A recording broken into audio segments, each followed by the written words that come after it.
Feliz martes, buenos días a todas y a todos quienes están aquí conectados y enlazados a esta postmañanera del martes 16 de junio. El presidente de la República estuvo, o está más bien, en Tlaxcala, esta hermosa, singular y distinguida entidad de la República, con una identidad cultural muy importante. Tlaxcala, el único estado que no tiene una deuda pública heredada por anteriores administraciones, y Tlaxcala, que es la segunda entidad con menores índices de delincuencia después de Yucatán. Ahí estuvo el presidente de la República, dio la conferencia matutina del día de hoy, se dieron los avances en materia de seguridad pública en esa entidad y por supuesto los temas del COVID-19, del coronavirus, del combate al coronavirus, ya que tradicionalmente son los martes de la salud en las conferencias matutinas.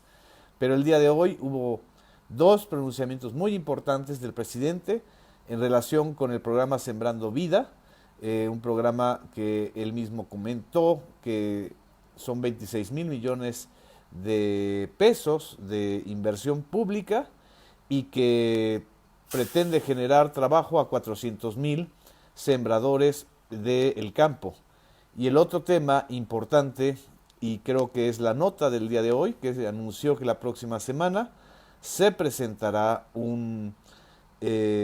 pues un, una denuncia contra el fraude de factureros en el sistema de administración tributaria por 48,000 millones de pesos. Este fraude, dijo el presidente de la República, se registró en el sexenio pasado y que se calcula que son 300,000 millones de pesos que se han desviado, se han dejado de pagar a la hacienda pública por este mecanismo. La referencia de el presidente de la República se hizo en el marco de su queja a esta pues constante forma disque de criticar de algunos medios de comunicación, pero que en realidad se trata de pues de magnificar cualquier gesto o acto que él tenga. Por ejemplo, en Veracruz se le acercaron pues algunas personas pidiéndole audiencia y queriéndole dar documentos, pero efectivamente por la sana distancia pues no se puede hacer eso en estos momentos.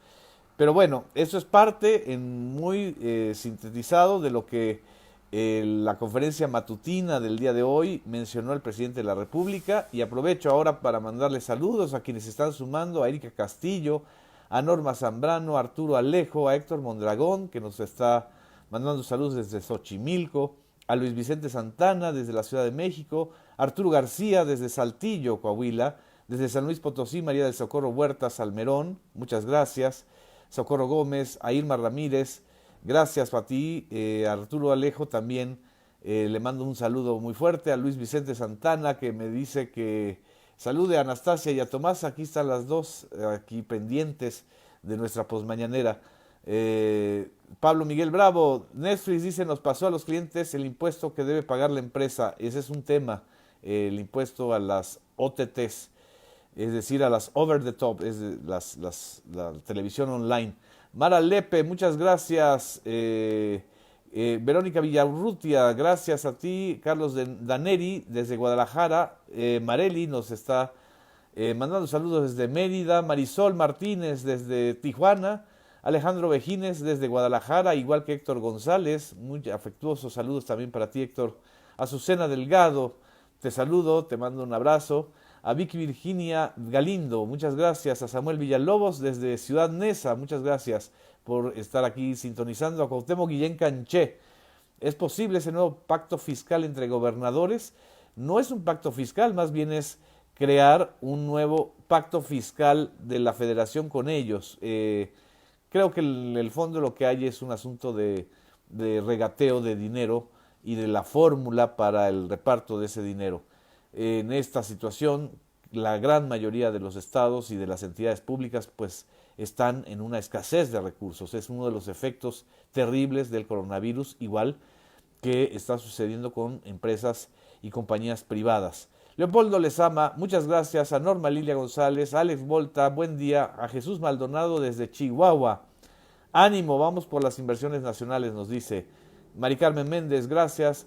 A Clau Cali, que nos está viendo desde Cuernavaca. Vamos a la síntesis completa de la postmañanera del día de hoy. El gobernador de Tlaxcala, Marco Antonio Mena Rodríguez, señaló que esa entidad se ha consolidado como una de las que menos incidencia delictiva tienen. Mencionó que en materia de finanzas públicas, él es el único estado sin deuda, con un crecimiento de 6.5 para ocupar el primer lugar en el país el año pasado.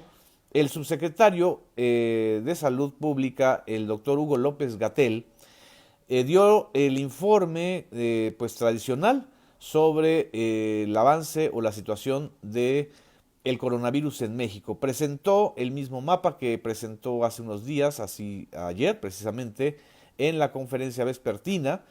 La mitad del país está en color naranja. ¿Qué quiere decir esto?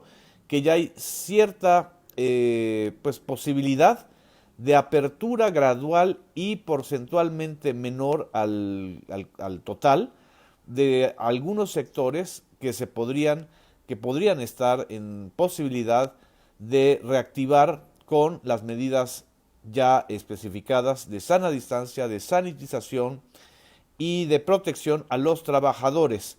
El doctor Hugo López-Gatell también mencionó, es una cifra que a veces se olvida señalar pues, sobre todo a sus críticos o a los que están dedicando un día sí y otro también a desacreditar la conducción del doctor Hugo López-Gatell, pero dice, hay 200 hospitales COVID en todo el país, la ocupación promedio nacional en estos momentos es el del 45%, es decir, hay un 55% de disponibilidad de camas en los hospitales del país. Quiere decir que la epidemia o la pandemia no desbordó la capacidad hospitalaria del país. Incluso no hay ninguna entidad, ni siquiera el Estado de México o la Ciudad de México, que son las zonas con mayor volumen y frecuencia de contagios y de fallecimientos, por desgracia, ni siquiera en estas entidades hay una ocupación o hay una disponibilidad menor al 25%. Al contrario, es una disponibilidad todavía correcta para que no se desborden los centros hospitalarios. Vamos a ver, en la Ciudad de México estamos a 28%. Vamos a escuchar directamente al doctor Hugo López-Gatell, como lo explicó en la conferencia de hoy desde Tlaxcala. 39% de las camas de terapia intensiva. Las vemos finalmente en estos dos gráficos de columnas. En las camas de hospitalización general. En el extremo derecho de la gráfica es la cifra nacional, 45% de ocupación. Y si seguimos la gráfica de izquierda a derecha, lo vemos por las distintas entidades federativas. Vean ustedes que Tlaxcala está con 53% de ocupación, o visto en sentido positivo, aún tiene 49%.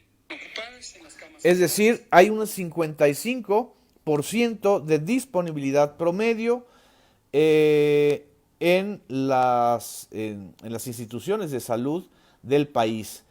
A nivel mundial, pues ya la pandemia tiene su epicentro en América, en el continente americano. El 54% de los casos activos de coronavirus están en América y sobre todo en Estados Unidos. En México tenemos hasta el corte del día de ayer, 150.264 casos confirmados acumulados. Hay desgraciadamente 17.580 defunciones por coronavirus en nuestro país. Esperemos que ese ritmo de crecimiento, ayer creció 2.3% entre un día a otro, las defunciones, vaya disminuyendo y sobre todo vaya disminuyendo en las zonas en donde ya inicia una reapertura gradual de la economía, y aquí, a través de ustedes, comentarles que esta reapertura puede volver al confinamiento si hay rebrotes o si hay una circunstancia ya de una expansión o de brotes comunitarios, que es la parte de la segunda fase que podría estar todavía presente en algunas zonas del país, de brotes comunitarios de coronavirus. Esto es quizá lo más señalado e importante de la participación del doctor Hugo López-Gatell en la conferencia de hoy. También le preguntaron al presidente por qué no saludó a las personas de Veracruz que le estaban pidiendo audiencia, y es una cosa muy sencilla. Dice, lamenta no poder atender a las personas de manera directa, sin la sana distancia, pero esta es parte de la circunstancia. Y no imagínense si aún en gira de trabajo hay una especie de obsesión linchadora de algunos medios contra el presidente, si se les acerca y los pues, abraza o los saluda. Ahí está el contagio, la fuerza de contagio del presidente de la República, algo realmente a veces pues ya patético, ¿no? Para decirlo en pocas palabras. También explicó, en respuesta a una nota del periódico Reforma, que el programa Sembrando Vida le está dando trabajo a más de 4,000 sembradores con una inversión pública de 26,000 millones de pesos. Y la crítica que le publica el día de hoy el periódico Reforma, pues es que no son trabajos formales, son dádivas. Y con esta palabra dádivas, López Obrador armó un discurso el día de hoy que tiene que ver con esas contradicciones constantes. Dice, para los conservadores neoliberales que gobernaron el país, toda aquella inversión que se dedica al pueblo, eso es populismo, eso es dádiva. Pero los miles de millones de pesos que sirvieron para condonar deudas, para que todos los mexicanos estuviéramos pagando la deuda del Fobaproa, para que pagáramos los rescates a varias empresas privadas, eso no es populismo. Eso, nos lo han dicho una y otra vez, son rescates, fomento a la inversión. El lenguaje es el 80% de la percepción de la realidad. Y desgraciadamente estos señores que están cuestionando los recursos públicos que se están destinando pues en darle empleo y en darle un salario a las personas del campo mexicano, no están viendo la otra parte que son 30 años de abandono del campo, 30 años de expoliar a quienes no pudieron insertarse en el modelo agroexportador del Tratado de Libre Comercio.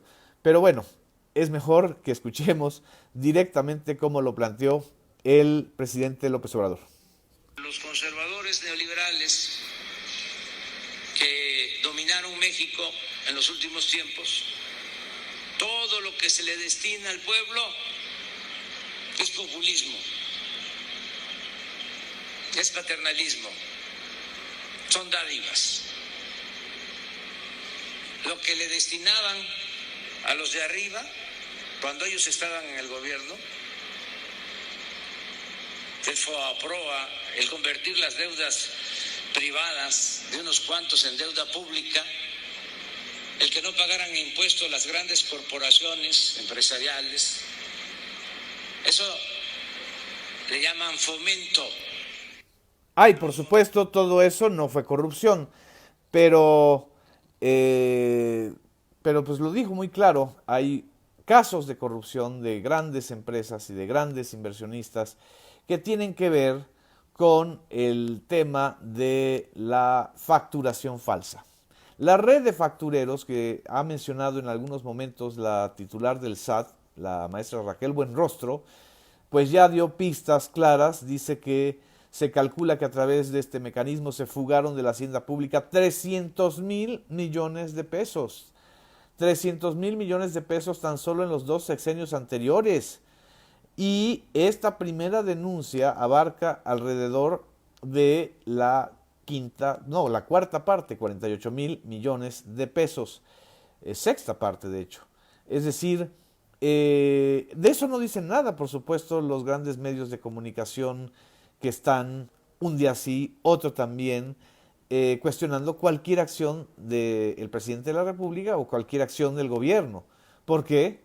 Pues porque hay una red que se siente investigada y que se siente desprotegida y que se sabe vinculada a estos casos de corrupción que pues ya se les acabó. Entonces, no necesariamente van a llegar a la cárcel todos, pero sí necesariamente va a haber una investigación para saber por qué se les aumentó o se nos aumentó el IVA a la mayoría de los ciudadanos mexicanos, por qué se incrementó en 2017 el precio a las gasolinas. Pero no se tocó a esta red de factureros, es decir, la red de los que hacían facturas falsas para evadir impuestos por más de 300,000 millones de pesos. Así lo comentó López Obrador.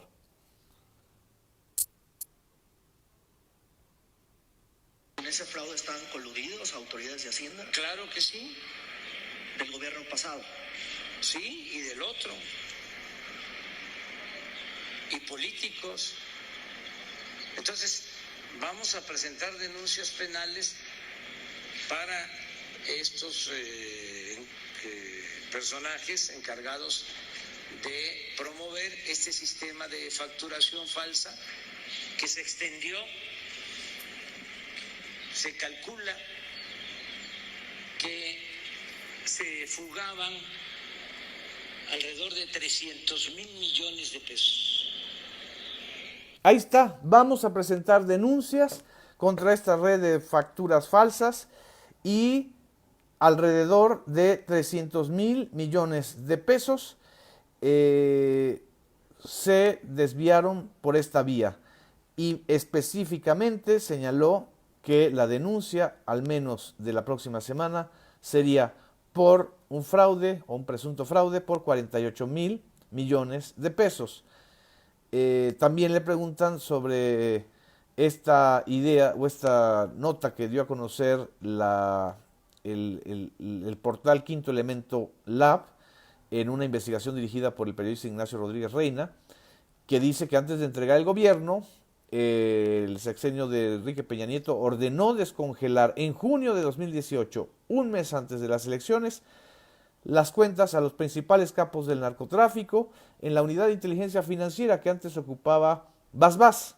¿Quién es Basbás? Pues el mismo que encubrió e hizo todo este caso de la niña Polet en el gobierno del Estado de México cuando Peña Nieto fue gobernador. El caso de la niña Polet, el mismo que está ahora en Netflix, que ha tomado nueva actualidad. No he visto la serie de Netflix, me dicen que es bastante mala, pero pues basta con leer los reportajes que escribió un servidor y otros periodistas en esa época, donde se habla claramente de la manera en que manipularon y sobreutilizaron un drama que se volvió un drama nacional, un teledrama nacional, y nos vendieron la idea de que no hubo nadie responsable en la muerte de esta menor, de Polet, sino que ella misma se asfixió en su cama, una cosa grotesca. Bueno, ese mismo personaje que validó esa investigación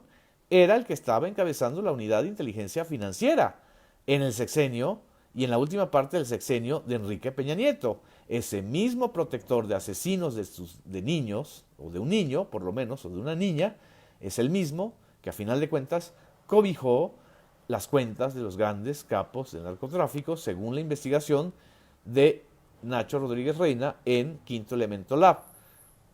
El presidente mencionó que esta operación, llamada Operación Hermes, sobre presunto descongelamiento de las cuentas de líderes del narcotráfico, está en manos de la Fiscalía General de la República. Y ya para finalizar, cuando le preguntó el reportero Lord Molécula, se hace llamar el mismo, sobre el asunto del INE y de las elecciones, López Obrador reiteró que desde la Presidencia de la República y desde el poder, ahora que él está ejerciendo, se va a evitar a toda costa que haya desvío de recursos públicos para candidatos o para partidos políticos. No es un asunto menor, es un asunto que además tiene que ver con la trayectoria del propio López Obrador, que vivió un gran fraude, que le robó la presidencia de la República en el 2006, y que participó en otro fraude, que fue el fraude del ascenso del telepresidente Enrique Peña Nieto, donde carretadas de dinero público y de dinero privado fueron destinados a la construcción de una imagen y al silenciamiento de cualquier crítica, incluyendo a muchos periodistas y columnistas o comentaristas que ahora se desgarran las vestiduras diciendo que son críticos y que se sienten víctimas del presidencialismo de López Obrador, pero qué bien ganaron y qué bien engañaron a sus audiencias cuando llegaron los Peñanomics o el grupo de Peña Nieto. En fin, este es el comentario final. Muchas gracias. Les deseo un muy feliz martes 16 de junio. Saludos a todas y a todos quienes nos están viendo a través de esta transmisión. Nos vemos el día de mañana. Gracias.